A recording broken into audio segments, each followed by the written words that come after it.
And welcome everyone to Sports Talk Line, where we talk sports 24/7, 365. And on today's episode for Battle for the Big East, we're going to be talking with Jon Nyatawa about the Creighton Blue Jays men's basketball team.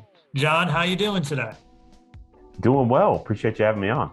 Yeah, so this is, I think, the first time we're really diving in on Creighton men's basketball. A lot of people thought this would be the rebuilding year. They lost a lot of people from last team through graduation, a little bit of the transfer portal, a little bit of everything. I thought personally, this is the year to get Creighton because they had a good freshman class coming in, but that usually doesn't translate to success. But there's a reason why we play games on the floor and not on paper. So just to start off with Creighton, what is the biggest surprise so far with the Creighton men's basketball team? It might, playing off of what you said, it might be the fact that it's coming together a little bit faster than expected. Now, they're still up and down, right? Like, they're still young. That youth shows its face every now and then. I mean, shoot, it was just 3 days ago the Jays blew a 17-point lead against Xavier. They're riding the roller coaster a little bit, but the potential's there. I guess that, to me, I didn't know if we'd see what they were truly capable of until later in the year, but caught a glimpse of it against Villanova on December 17th, the Big East opener, when the Jays won by 20 in Omaha. Beat Marquette a couple weeks later on the road, and then did what they did just recently against UConn, battling in a slugfest and finding a way to win on the road. So I think that the fact that they are closer to more consistently revealing their ceiling, what they're capable of, I think that to me is surprising, just because of the youth you mentioned. And on top of the youth, the veterans that Creighton brought back, they're all playing different roles than they had previously. Alex O'Connell was a 10-minute-a-game guy his whole career until this year. Now he's a full-time starter. They rely on him to score and defend. Ryan Kalkbrenner, the big man inside, he was 7th in the rotation last year, and now he's like they're the most important player, arguably. And Ryan Hawkins was a D2 transfer, and while he has a ton of experience, he's playing a different position. He used to be a center, now he's a wing guy. And he's adjusting to a new level of play at the Big East level. So they've had to. I mean, there's a lot of learning that's taken place, and there's a lot of learning that they still need to do. But what they've accomplished so far, I think you can't not be impressed. Yeah, and I think too, Kalkbrenner is, I think, probably one of the more important ones because he brings a facet none of the other players do. Because, when we talk about some of the players, like whether you could say Hawkins and O'Connell, a lot of those players are interchangeable. Look, I think Kalkbrenner is the toughest guy for Creighton to replace. What do you think about that? Or is there someone who do you think is more difficult to replace? Well, he's kind of been the centerpiece, Ryan Kalkbrenner, to their defense, right? Like because of his elite rim protecting ability, they've kind of been able to funnel drivers to him and shape their game plans around having him at the center of the paint. And offensively, I mean, he's been a go-to guy on the block, and he's an elite offensive rebounder, always a threat to put pressure on the rim. He runs the floor really well. So yeah, he's a really valuable piece. And honestly, he went down against UConn in the second half of that game, and I thought, you didn't even really imagine what the season would look like without him there. Now it appears it's just going to be a minor thing, and he was back on the bench. He didn't come back into the game, but an ankle sprain. But credit Creighton for finding a way in that game. They went small. They had to do some different things to battle and stay in the game, but they did it. So I don't know if that's a long-term, it's not like you said, Kalkbrenner is so important to what they do. I don't think they want to operate in the long term without him because of the impact that he has on both ends of the floor. But I guess it's good for them that they know that in a pinch, they can survive without him and that he's not completely irreplaceable. But, they definitely would prefer to have him on the court because of how important he's been to him. Yeah, I think you totally said it there, where it could be one of the things where let's say he gets in foul trouble down the line. You know, you can Exactly. buy a few minutes, and especially they weren't going up against slouches. They're going up against Adama Sanogo, who is probably one of the scariest post presence in the conference, if not the country. And they, and know what, they Creighton contained him during that situation. And Carl Brenner, he did end up going up on the sideline, so I guess it's an ankle sprain. But you got to credit Creighton for coming through with that, especially in those situations. But now we kind of talked about the upperclassmen. I would say this freshman class was probably the number 2 freshman class talked about in the Big East behind Georgetown. Georgetown is a totally different story right now. They already got the higher Rick Pitino signs going, which is a common theme in the Big East this season. But I want to say, though, too, I think Nembhard was probably the most prolific guy or the most talked about guy coming in for the Creighton freshman class. Who do you think is the most valuable freshman? And, just try to give, I guess, a little bit about each of the freshmen and how I think they basically jumped the curve, I guess, and they're performing so much better this year. Yeah, well, I think they'll talk to you about like the culture piece Mhm. having a big impact on their ability to kind of just settle in and kind of get used to what the Jay's system is and what the Creighton coaches are asking of them. The coaches try to keep it really simple for them to help them kind of get integrated into the program in this summer, and obviously it's paying dividends because Ryan Nembhard hit the ground running right from the start. And if I had to answer that question that you asked, who's most important, it's a tough one, but I think it's Nembhard because I mean he's top 10 in minutes played in the Big East, so that tells you something right there because of the workload that he's logged for this team, how important he is. Um, and he's had games where maybe he hasn't been at its best, and Creighton maybe has found ways to win. So they haven't been completely reliant on him, but he's so dynamic with the ball in his hands. If Creighton's going to push tempo, he's the guy to do it. That's kind of been their MO over the years is playing with pace and attacking in transition. He's perfect for that. So he's learning on the fly like all those freshmen, but I feel like he's the guy that's been uh, most impactful. And he's the one thing about their freshmen is they're just all of them are super experienced. They've got some big time big stage experience. So like, Nembhard played for Team Canada in the U19 World Cup this past summer. So he was up against pros, and plus he was at Montverde Academy. They won a national championship, and he was battling with guys like Cade Cunningham his junior year. So like he's seen elite competition. Arthur Kaluma has seen elite competition. He's the 6'7" wing, super good athlete and tons of potential. But he joined the Ugandan national team for the Afro Basket tournament this summer, and so he was playing against grown men, and he actually played extremely well. Maybe sort of took him I don't even know if it took him a game to settle in, honestly, maybe a couple minutes to settle in. And he was the youngest guy on the court every time he took the floor, but yet you kind of saw sort of his confidence grow. So I think that experience was big for him. The other freshman, Trey Alexander, is an Oklahoma City kid who, star of his high school team playing with, the bright lights on him every night. And I think his AAU team went to Peach Jam. I think it was the 16U AAU team. They went to Peach Jam and won it. So he's experienced some big time atmospheres as well. So I think that's allowed them to embrace this moment, knowing that they're going to be on the big stage and playing big time minutes for this team, being relied on. Nembhard's been the most important, I think, but Kaluma's coming. He's coming. Yep. He's getting more consistent and finding that right balance between attacking and keeping it simple. So he's improving, and Trey Alexander again. He's the guy off the bench that's given Creighton a spark in many of these games against UConn. He was huge on the stretch. He scored all 11 of his points in the second half, hit 5 of 6 from the line in the final 40 seconds.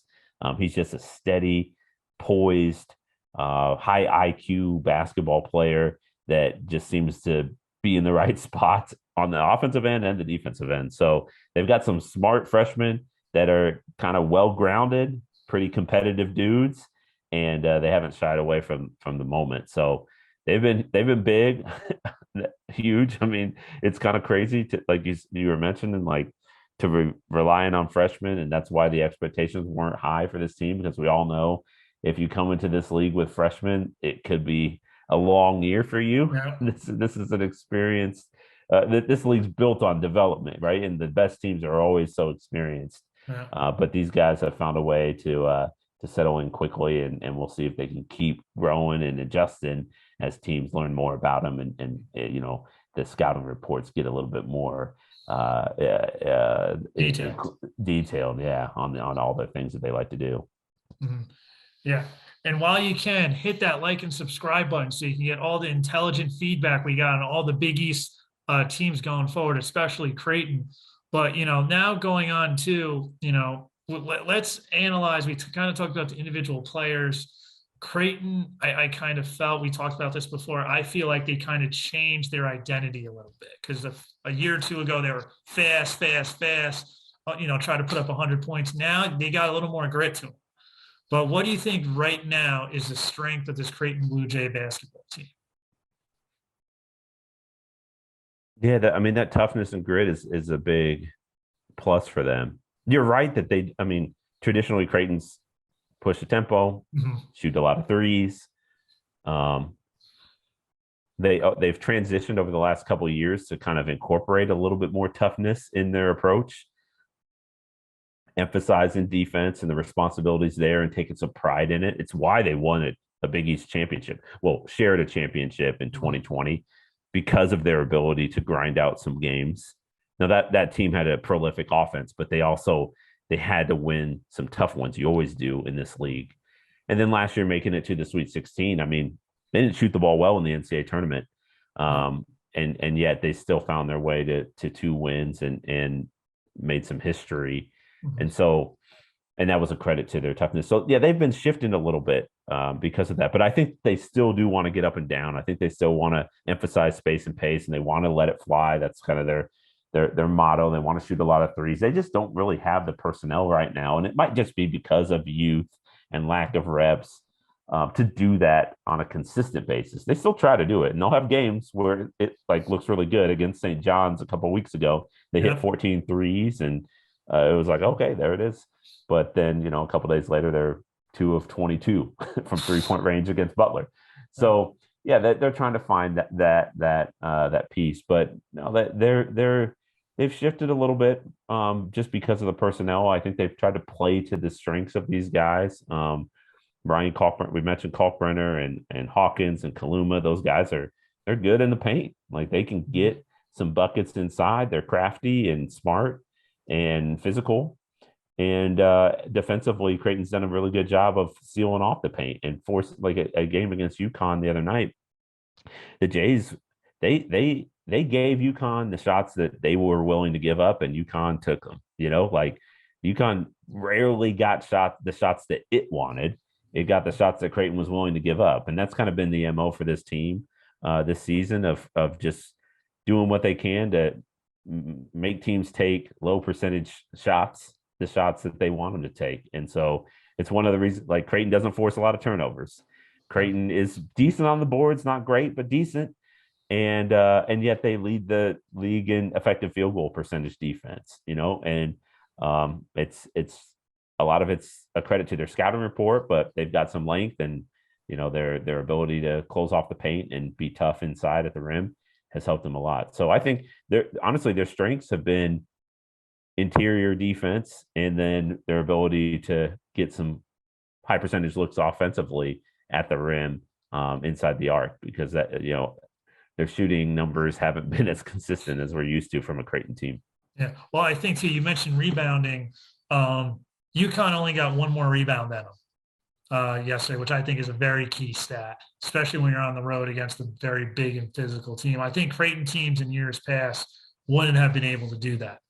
No, it's always been a weakness, and now I don't know if I'd say it's fully a strength because they've kind of been up and down a little bit with the rebounding, but it could be by the end of the year. It could be a strength for them.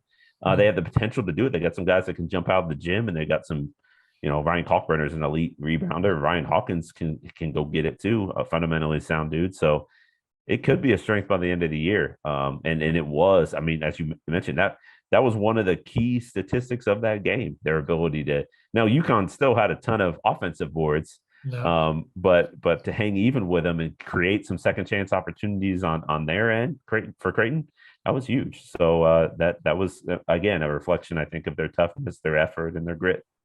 Yeah, it's also too when you look at it, I just want to get the number exact too. UConn did not have a good shooting night. So UConn shot 29.9% from the field. So you're going to get a lot of opportunity for offensive rebounds. So, That's so right. those are things you need to take into consideration. Right. So yeah, that UConn Creighton game was definitely an interesting one at that. But we talked about the strengths of the Creighton Blue Jays. We need to take a look at their weaknesses. What do you think are some of the weaknesses that Coach McDermott would need to worry about going forward?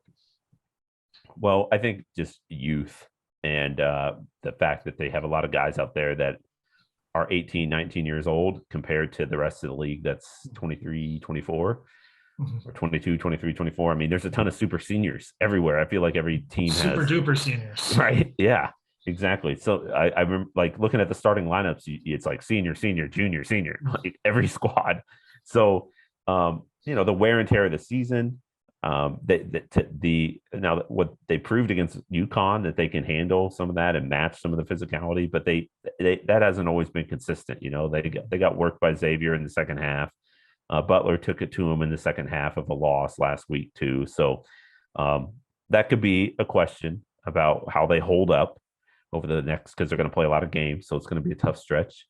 Obviously, the shooting it's been up and down. So I think offensively, they don't have as elite shooters as they've had in the past, but if they can work to create and improve their shot selection and make sure that they're taking the shots that are more high percentage. They don't need to be taking the off the dribble, step back 3-pointers. They have the capability to hit those because they have good shooters. It's just if they work the ball around and make the defense move and kind of play Creighton style, which is a collaborative approach, drive and kick, good movement, pace, they're going to create better looks. And so I thought they had good stretches against UConn when they did that. They certainly have had a ton of good stretches over the course of the year where they found that rhythm offensively, but they just haven't been consistent with it. So getting high percentage looks and being assertive enough to do that, that's going to be a question for this team because turnovers have been a problem. And turnovers, I think at times have taken away as they've piled up in stretches. They've taken away from Creighton's aggressiveness and maybe allowed, like the Jays have decided to kind of settle a little bit or back away. And then all of a sudden, when you're not attacking downhill, you're just passing along the perimeter. The shot clock's suddenly at 8, and you're having to create and shoot some low percentage shots. So that's happened a lot for this team. So, keeping the pedal to the floor, but doing it, while playing smart basketball and not giving away the ball and turning it over. That's a question and a weakness for him too. So we'll see if they can keep it up, but how much they can improve because I think they're certainly a much better team today than they were at the start of the season, than they were a month ago even. And I think with a young group, that ceiling is really high because you just don't know what they're capable of. And each day, all the lessons that they learn, like the other teams don't have that same amount of growth potential. Now that's not saying that Creighton can get there, but they do have a high ceiling, and so we'll see, what that progression looks like, that trajectory looks like over the next month. Now, our last question before we leave, I think a lot of people are calling out Big East Coach of the Year. Ed Cooley's on the list. Shaka Smart's on the list. I think, Coach Greg McDermott, he needs to be on that list too, just about because I think right now he's overachieved. They have some impressive wins. The question I have to you, John, before we leave is this the best coaching job Coach McDermott has done in his time in Creighton? You might have to ask me that in a month. Okay. I'm kind of curious to see how they close this out because there's obviously going to be some more hurdles. I think he's had a great sort of pulse of the team. He Mm-hmm. knows kind of when to push them, when to stretch them a little bit, but he's also been incredibly positive. Like after that game against Xavier, he McDermott's never had a team below a 17-point lead in his time at Creighton, right? Mm-hmm. And there's been a lot of those first, like the loss at Villanova, worst loss in his Creighton career. Mm-hmm. He's had, I think, the Jays hit one 3-pointer in a game. It was like the worst 3-point shooting night that they've ever had. There have been these crazy runs that opponents have gone on against them, but he's kind of maintained this big picture approach with the team, Mm-hmm. willing to, if it's an effort thing, he's not going to let that slide. But if there are mistakes that he sees as they're correctable, he's been really positive in trying to uplift the team. And so it's worked well. I think it's allowed them to take some lumps, take some hits, some hard lessons, some hard losses, and then bounce right back and find a way to, make the necessary improvements and get better. So he's done a great job. He and his coaching staff. I don't want to diminish what they've done, but man, I'm thinking about 2020, dude. That was really impressive. They were 3-2 in league play in the middle of January. Take that back. They were 2-3 in league play in the middle of January. I was wondering, are they even going to make the NCAA tournament? I think they're on the bubble, but they got to prove something. That's what I'm wondering. And 6 weeks later, they're celebrating a championship. They did it with an undersized lineup, a bunch of great shooters, good players, obviously, but the chess match that he and his coaching staff orchestrated on a game-to-game basis was just incredibly impressive. They had a couple tweaks and unique aspects to their offense that allowed them to kind of maximize, and they got really hot and started they made that push to the championship. So that was, to me, that'll be number one for now. Mm-hmm. But this year's looking pretty good. But it's also going to be hard to argue against Ed Cooley and Shaka Smart. I mean, Shaka Smart's got a team that may even be younger than Greg McDermott. Now he's got a superstar in Justin Lewis, but he's got a young team too that he's kind of had to put together and instill some confidence and figure some things out. And obviously Ed Cooley, my goodness, no one expected this, and they just keep winning games, especially close. And sometimes those close games are a credit to the players, and sometimes the coaches deserve a nod for maneuvering and finding a way to scheme up a win. So those two guys, it's going to be tough to overcome them for a guy like Greg McDermott, but you never know. We'll see how the season ends. That's true. We're about the halfway mark, so a lot of things can happen. So, Jon, before we leave, can you tell us where we can find you on social media? Yeah, so I'm the beat reporter for the Omaha World Herald on Creighton Athletics. So omaha.com is the easiest way to find all the stuff that I write. On Twitter, it's Jon Nyatawa. Jon, that's my last name, so JonNyatawa. Hit me up on there. DMs are open, so I'd love to talk hoops. Creighton, Big East, whatever. I'm a huge college basketball fan. I try to soak in as much as I can. So, hit me up. Let's chat. All right. Thanks for coming on, Jon. And remember, everyone at home, to listen like you play with intensity.